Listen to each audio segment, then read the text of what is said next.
Oops, sorry about that. I hit stop instead of pause. Anyway, this is the original Grand Union flag. Like, this is the actual one, not a replica. Actual Union flag. Look at that. You can see how they put the actual stripes together. Look how frayed it is. Grand Union Jack flag, 1775. And then over here, the first Stars and Stripes in 1777. Just a couple years after.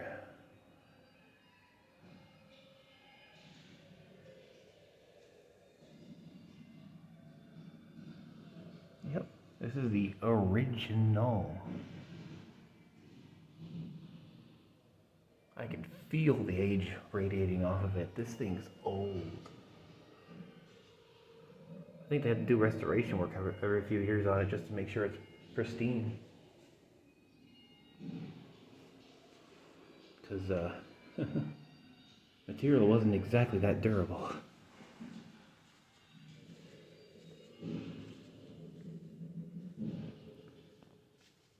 Sergeant John George, Washington's drummer boy. Nice. Surrender of Fort Sackville.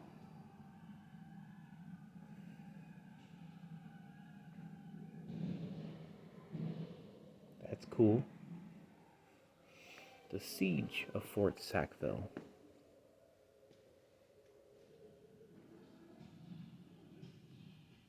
And the Surrender of Fort Sackville. You can, I guess, pause this to kind of read this if you want. We're more or less just kind of browsing through, so the video doesn't take 5 hours.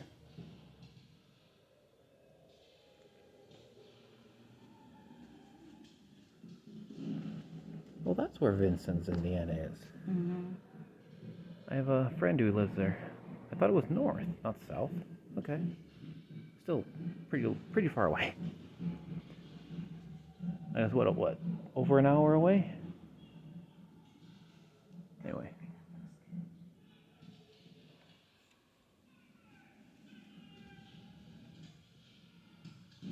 Oh, yeah. You can kind of tell what's replica and what isn't. Like, his clothes are replica, but that rifle isn't. It's not a rifle, it's a musket. That's what I meant. Oh. It's original except for that right there.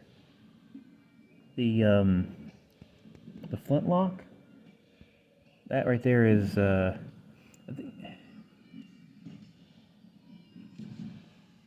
think that's replaced. That doesn't look right. Yeah. Yeah, see the age of the metal in comparison. Yeah, that part's new. I mean, to be fair, finding one of these in workable condition, they were used in war. A lot of them broke. And also, sometimes just firing them caused them to explode.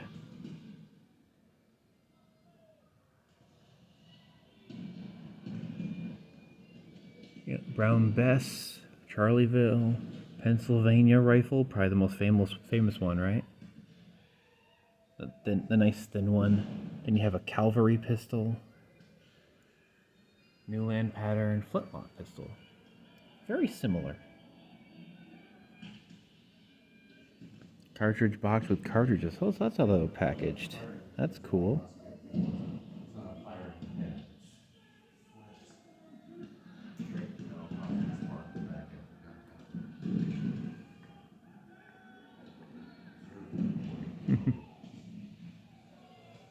Yep. And also, they had to pack it down nice and tight with a rod, or it wouldn't work at all. It would just kind of explode and do nothing, and they needed to pack the gunpowder down very tightly. Because if they just loosely put the powder in, put the ball on top, it just would have done nothing. Or, even worse, would have caused it to explode backwards. Not pretty. So those are original grenades. Replicas, obviously, but that's what they look like. The Grenado. Round hollow cast iron ball.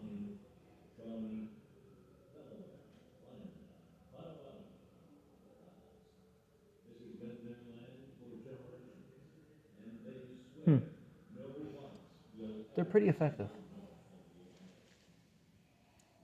Long pattern C service pistols. Man, all this old weaponry is fun. Oh yeah, look at that. It's an original Don't Tread on Me flag. The Gadsden flag. Look, that's what it's called. I see this around everywhere in Indiana. I was wondering why. Don't tread on me. Rattlesnake became a popular symbol of 13 colonies and was used as the motto join or die. Huh. Don't tread on me. Representing American defiance. Ah, okay. I was wondering what that was about. I never looked it up because I didn't really care. But okay, so don't tread on me means we are defiant. Fair enough. Holding on to our American values, basically. Okay. The Serapis flag, 1779. Almost at 6.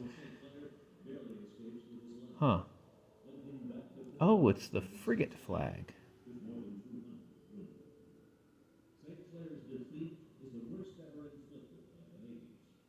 So it was a captured ship. The original 13 states. Cool.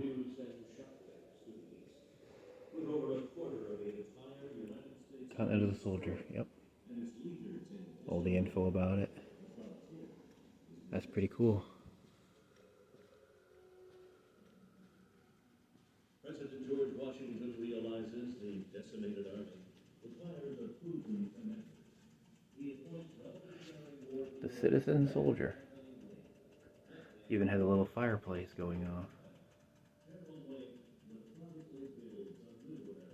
Yep. Everybody who's ever played a video game has seen this. Kind of standard. Pretty cool though.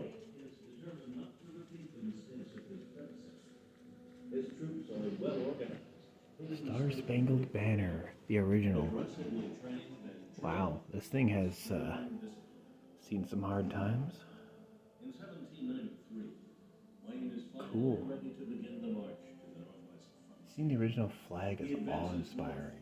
From Fort Washington, building a series The of brown. fortified supply posts Ooh, up the Miami is that an original brown bass? to Indian Village. Oh yeah, this thing's fully original. He reaches the site of St. Clair's defeat. He constructs I could yeah, this thing is fully original. daring the Nothing on it's altered or anything. It's not even really cleaned up much. And no, this thing was just found in good condition. It wasn't even polished. Wow, can't get much more original than that.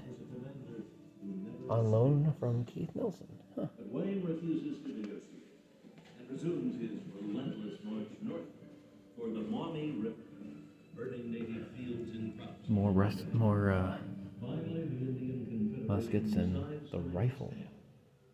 They choose a defensive position along the Maumee River, where a natural barricade of fallen trees will help stop the advance of Wayne's legion. If they fail, they hope to find safe refuge at the nearby British fort. First regimental colors. On the morning of August 20th, Wayne's Wait. legion approaches fallen timber. Was that kind of like, His advance force of volunteer militia Huh. is attacked and driven back by the natives. it almost looks like a palette knife painting of sorts, but it's not the, And sees the Indians in was it close pursuit of the stamped? militia. He immediately orders his regulars forward. I don't know that art style, how they did that. See all the ridges? It means that whatever painted this was pressed on and pulled off. That's what leaves the little mountainous ridges all over it. The Indians fall back, So I guess this was stamped on. but find the gates closed against them. The British commander is unwilling to start a war with the United States. General Mad Yeah. Wayne has won a decisive. Or He now marches into the heart of the maybe dab brush? and destroys their stronghold of It's really fine for a dab brush. Almost looks like a palette knife painting. But that's usually In August more vague, 1795, broad strokes for a palette knife painting. I know because my grandfather did it. Very similar looking. to negotiate a treaty of Fort Paste up of Private Paul Giddings. The treaty gives the United States Cool. almost all of Ohio for settlement. I can't read any of that. Giving the Indians west, what will become known as Indiana. Eagle head saber. One by Sweet. one, the chief's son. Last The USS Constitution. It is an important moment for two young veterans of fallen timbers. Nice. And William Henry Harrison. The amount of ropes required Retreat. to get these things to work. Shawnee warrior Like, you never notice all the cross ropes. Because remember, there is a lot of wind stress on these things. So if one sail turned, it had to be reinforced by the sail behind it.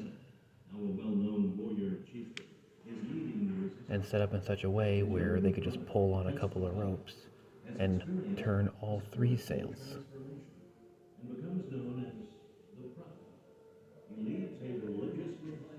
Carbine, service pistol. Return to the old Yeah, notice the guns haven't really, attracted hundreds of followers. they didn't really change much. Their headquarters at the new village of Prophetstown. They got maybe slightly fancier, but the technology in the guns didn't really change.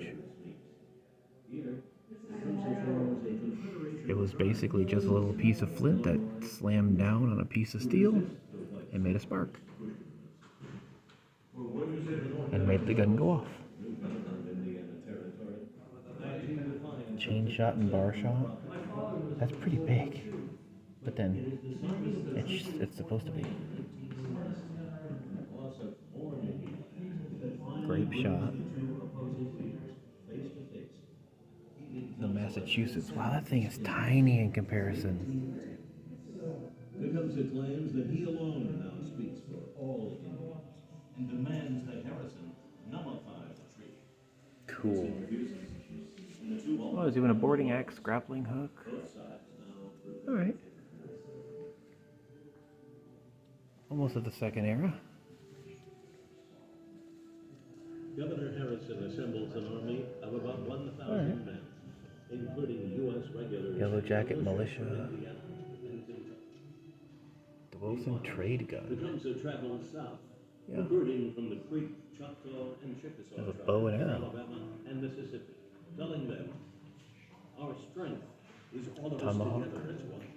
Way smaller than you think they Only in were. this way can we turn away and stop and drive back the white flood that will forever drown us Cool. if we do not. It can be done. It should be done." Alright. Harrison concludes, Second era. "We move against Prophetstown before the Shawnee War returns. Tecumseh's The Civil War. for its most favorable opportunity." E pluribus unum. Indiana 5th Regiment Infantry. All these are the originals. That's so impressive. Yeah, these are straight up original.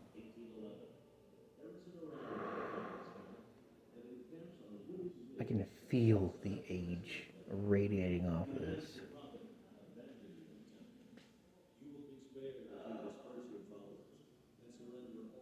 Oh, oh, look at that.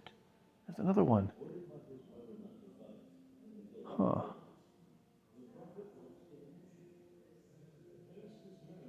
That one's been through hell.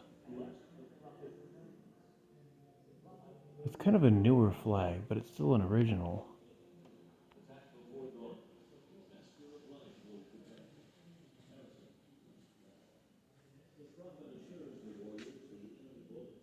Huh.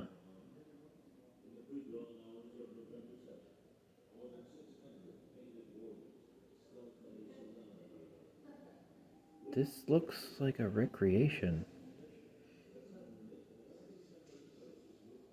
This is not an original. This one's definitely not an original. This is a recreation. Huh. Well, actually, no. It's not a recreation. It's a restoration. This is not original. Yeah, this particular one is definitely not original. It doesn't. I'm not feeling the same age off this. It feels different, flat.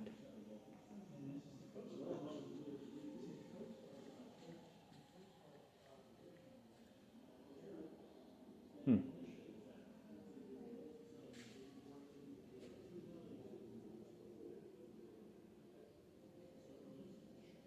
No, this one's more original. Yeah, this one is.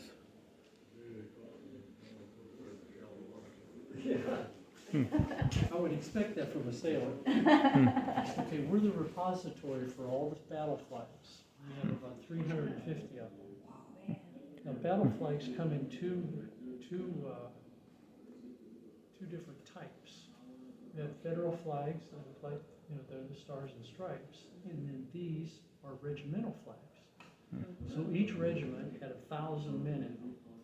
And these flags were made by the ladies that were in the different cities. And so what they would do is they would take 3 or 4 little towns in Indiana, and they would put them together, and they'd have representation from each of these little small towns.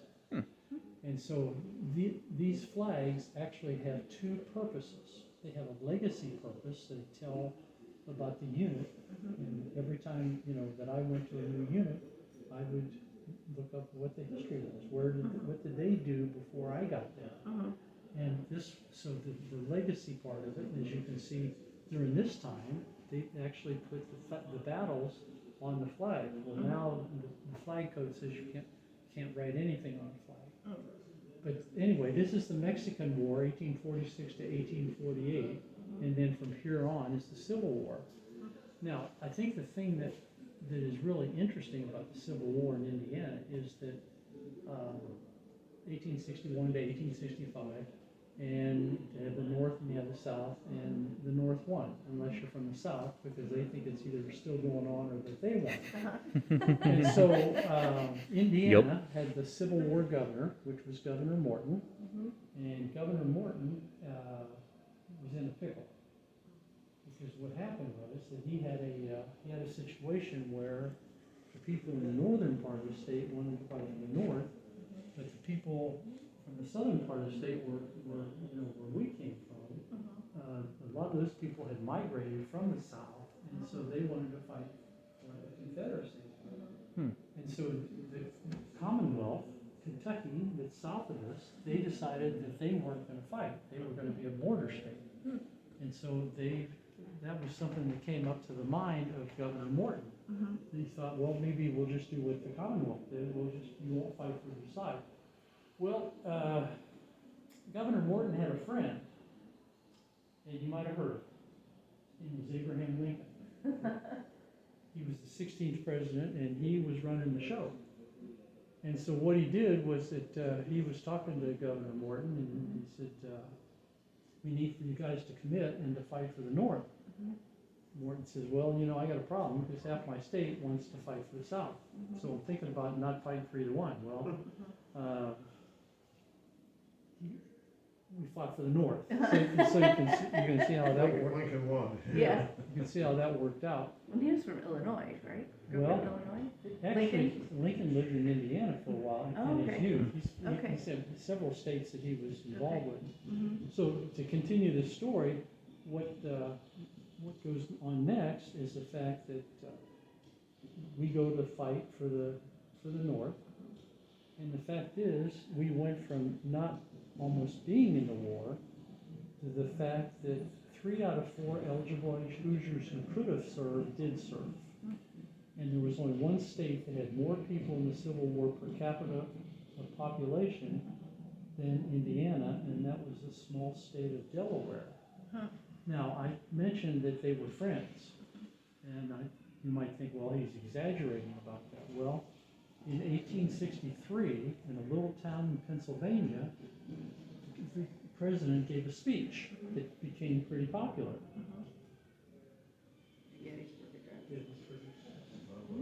Guess who was sitting on the dais with Lincoln? Governor. I'd say they were pretty good friends. Yeah. So, I have a small question. Yeah. I see most of these are originals. Was that one like redone or? No, sir, they're all original. Really? They've been conserved.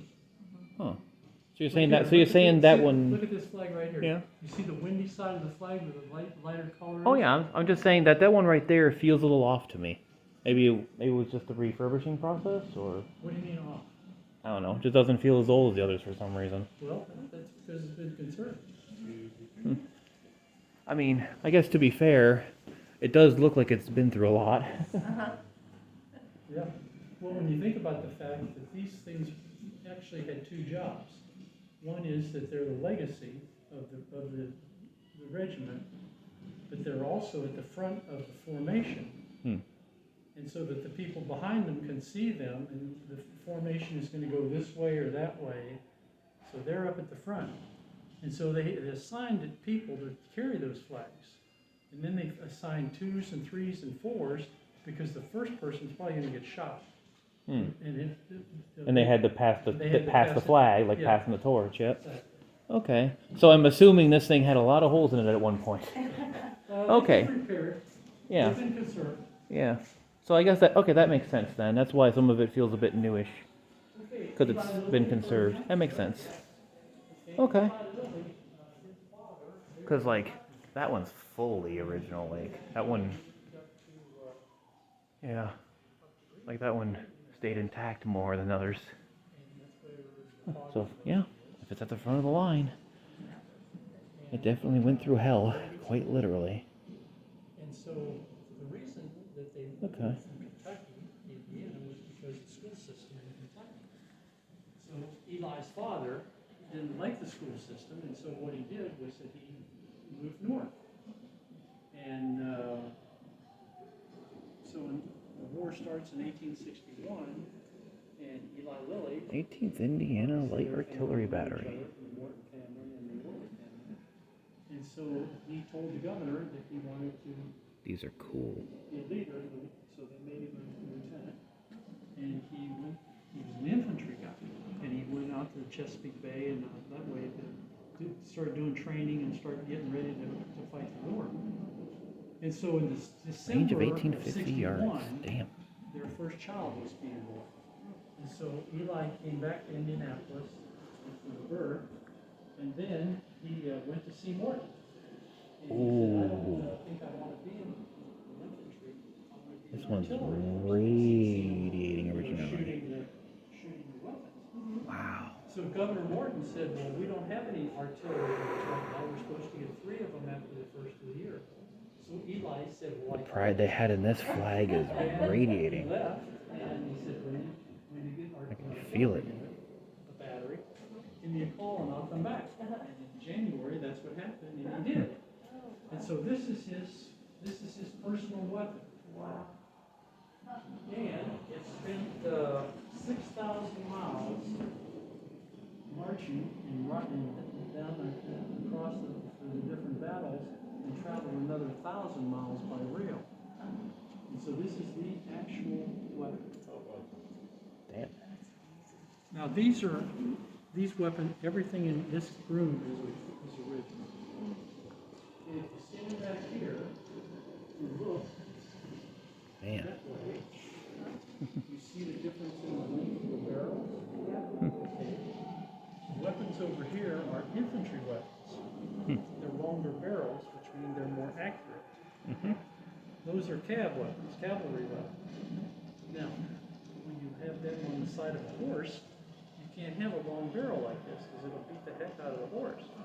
So these are cav weapons here. These are when we go to war now, what we do is that as commander, what I would have to make sure was that all the people that I was sending, that they were healthy and that they weren't going to need any immediate needs.